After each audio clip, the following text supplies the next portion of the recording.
மீனா அவங்களுக்கு தெரிஞ்ச ஒரு ஆஃபீஸருடைய ஒய்ஃபுக்கிட்ட பேசுகிறாங்க.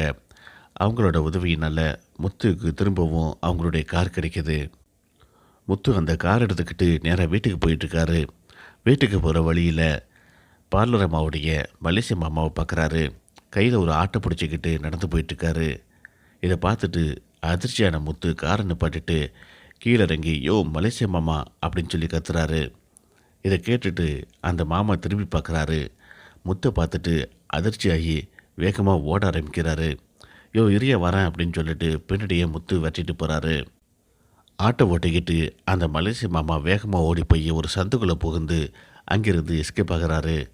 அட பாவிகளா, இந்த மலேசிய மாமாவும் செட்டப்பு தானா, அந்த பார்லர் அம்மாவுக்கு இருக்குது அப்படின்னு சொல்லிட்டு முத்து வேகமாக கார் எடுத்துகிட்டு வீட்டுக்கு போகிறாரு. வீட்டில் ஹாலில் எல்லாருமே உட்காந்துருக்காங்க.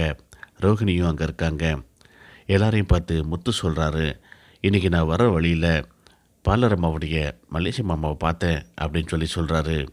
இதை கேட்டு ரோஹிணி பதட்டமாகறாங்க. இன்றைக்கி என்ன சொல்ல போகிறான்னு தெரியலையே, என்ன பிரச்சனை ஆக போகுது தெரியலையே அப்படின்னு சொல்லிட்டு ரோஹிணி முத்துவோட முகத்தை பார்க்குறாங்க.